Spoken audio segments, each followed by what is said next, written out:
So do you know the difference between precognition, spirit communication, and telepathy?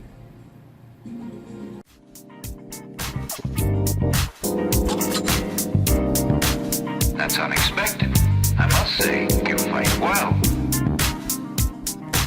Now put that in your pipe and smoke it. Okay, good evening. This is Lucky Lynx. I've been getting a lot of I think there's a lot of confusion going on out there these days about what is what in this in the psychic. Let's just call it the psychic arena, okay?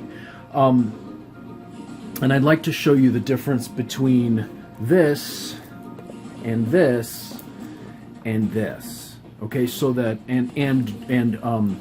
we're going to talk about precognition in dreams as well. Okay, so there's a difference between precognition, or what people think of as precognition, and spirit communication. Now, this is a very famous tool, a very easily recognizable tool. These are Zerner cards. For those of you who don't know what Zerner cards are, the theory is this. Now, I'm also coming at this as a student of Tibetan Bon, so I have a unique perspective.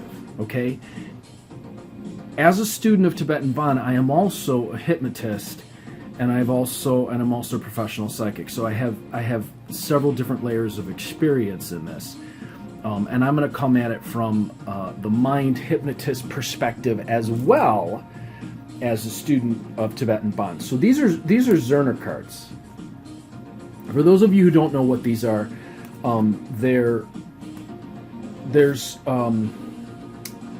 there's just five. There's five shapes on here. There's the squiggly lines, there's the star, the plus sign, the circle, and the square, or the square. Okay. What you do, and then there's, I believe, 25 of these. It depends on the deck that you got. This one is there's 25 in this one. Okay, now what you do with these is these are predictive. This is supposedly to train your precognitive abilities, and by precognition I mean the ability to predict what's coming. But I think there's a great deal of confusion surrounding precognition, and so what you're supposed to do is star, square, and then circle, so and each one down the line. Okay, so.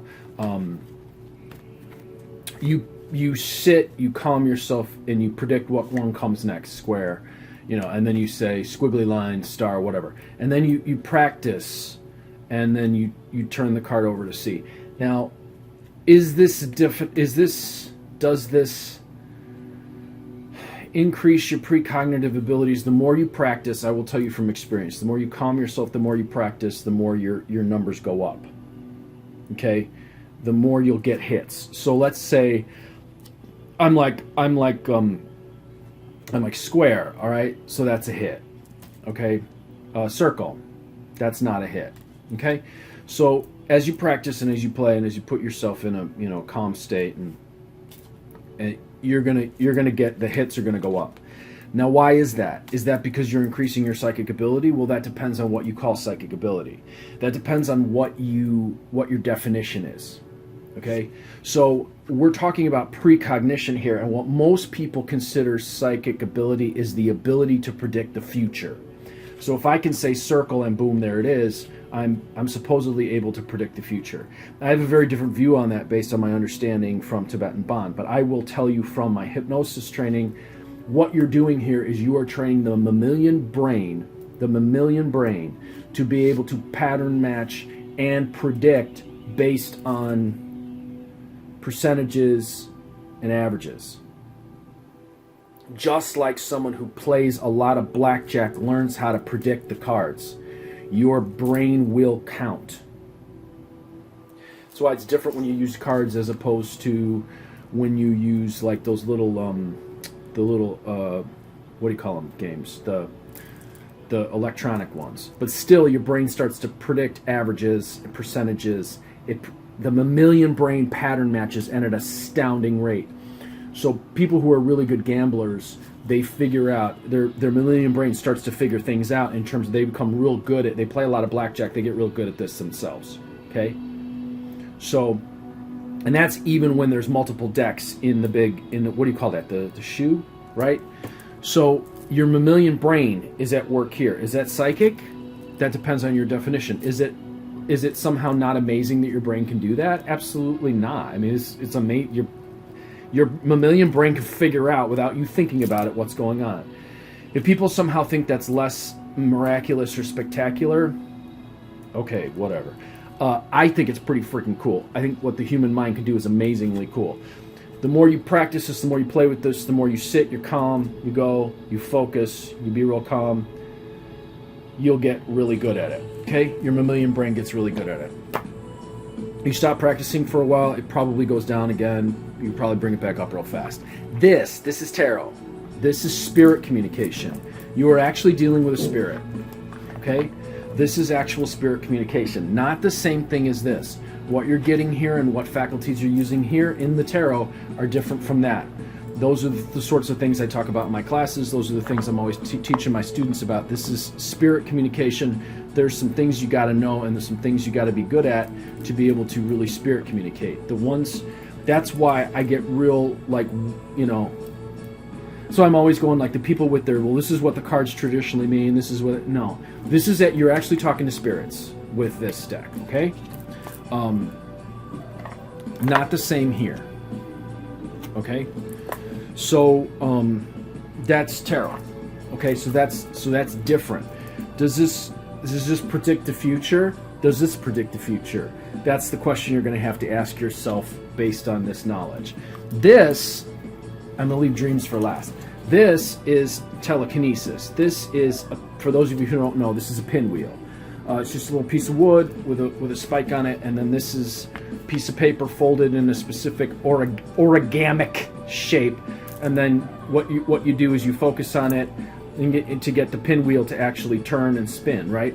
But you have to sort of put it in a specific setting, right? You should sit with it in front of you, and then ideally what you do is you cover it in like a glass bowl.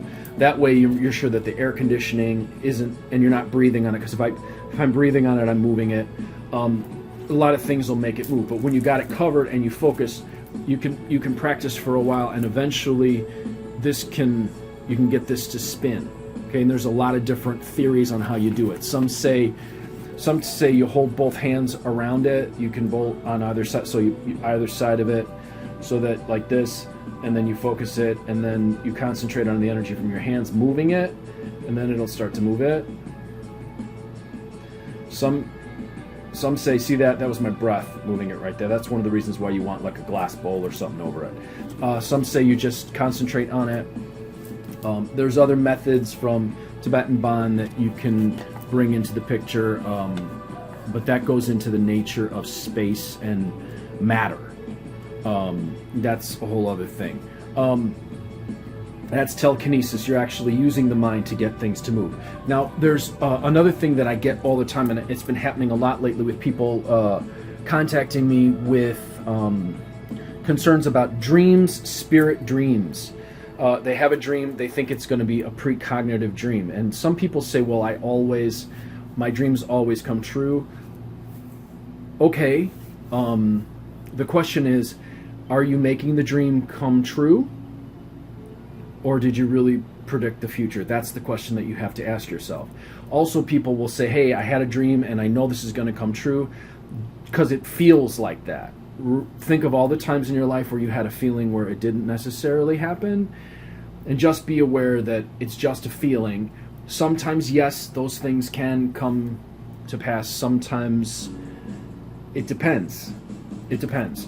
But when people get freaked out about dreams and precognitive dreams, I always start to say, okay, let's look at it another way. What if your subconscious is actually trying to tell you something through these dreams?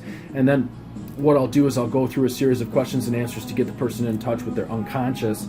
That way they can see what the unconscious may be trying to communicate with them. It's not necessarily always precognitive. I think that a lot of movies have done a disservice about this. It's like, well, You get these precognitive dreams, and then it comes true. So precognition towards the future, right? Before cognition. So before it happens, before you become aware of it happening in the world around you. So these are I just thought I'd clear up a little bit, because people these days are coming to me a lot. People are going, I'm having these dreams and things are happening, and people are having dreams about bad things happening. So are you tapping into something much bigger? Possibly. Is it going to happen? Possibly. Do you have to freak out about it? No. If you have a dream about a friend or someone you love or you care about, and you think, well, this is going to happen, maybe not. It may just be that the friend or the loved one is representing some part of you in your dream, and that's a whole other series of things that you can go through figuring out to figure out what your unconscious is actually trying to tell you. Because sometimes it's just a case of your unconscious is trying to speak to you, and it's using these symbols, these metaphors, as a way, because that's how it speaks. Is that any less amazing than seeing the future through your dreams? Absolutely not. Again, the mind is an amazing thing, and there's multiple layers to it. And in some cases, we're going as much as spirit communication. This is where I get into the stuff that I've been trained in Tibetan Bon. And this is stuff relating kind of to hypnosis and how the brain works. So I think we glamorize all of it, and people tend to lump it all together and say, well, it's all magic. No, it has to do with different layers of experience. Are we interacting with the spirit world? Are we dealing with our own minds? And in the case of the dreams, is the spirit communicating to us through our dreams, which is possible, or is it simply our mind and our unconscious trying to speak to us? Those are the waters that we have to negotiate, and we have to be careful about, and not try to lump everything together. I think that's one of the reasons why people sometimes get confused about these things, is because they lump it all together, and then they're like, well, why didn't that come true? Or what? Maybe it was just some part of your mammalian brain, or your brain trying to show you something, or pattern matching, or maybe some part of your mind was trying to show you something, or maybe you're actually interacting with the spirit world, in which case there are different rules, different things going on. I am Lucky Lynx, hoping this little explanation makes some sense, and also wishing you success and good fortune in all that you do. If you would like to get a reading from me, 779-302-8009, or conjurehope@gmail.com. Hey, I got a tarot class starting this week, a beginning tarot class. If you'd like to take this beginning tarot class, it's going to be real exciting, really fun. I'm going to take the storyteller's approach, and yes, you will be interacting with the spirit world, and I will show you exactly how to do that in the first few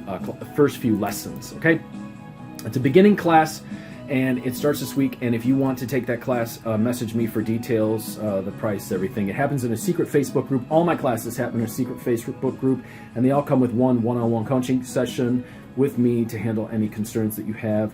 Also, if you want to take an intermediate to advanced class, I have one of those. If you want to take a class in Lenormand, I have two of those. I have one in basic Lenormand. I have one in Lenormand Grand Tableau. I also have one in Mexican Loteria cards. I have one on how to read the crystal ball. I'm going to have you connecting deeper to your own mind and speaking to the spirit world in that class. And I think I have one more, playing cards. So if you'd like to take any of those classes, contact me and I'll show you how to do it. Also, for those of you who've been watching my videos, His Holiness, my master, His Holiness Padma Gampo Rinpoche is building a Tibetan Bon temple here in Northern California. And if you would like to be part of a retreat that's coming up in the beginning of August, I'm going to put a link to a video below that talks a little bit about that retreat, what's going on. If you'd like to talk to His Holiness or see his stuff, message me. I'll send you a link to his web presence. You can start to interact with him directly and see more about what's coming up in this Tibetan Bon retreat / empowerment that's happening right here in Northern California from August 3rd, 7 days. Okay? So, and for those of you who've donated, thank you. I appreciate you so much. And if you like these videos and get something out of them and would like to donate, I'm going to put my PayPal and my Venmo below.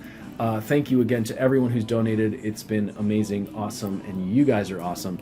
So you guys have a great week and enjoy your ability to connect with your own mind or connect with the spirit world as you see fit.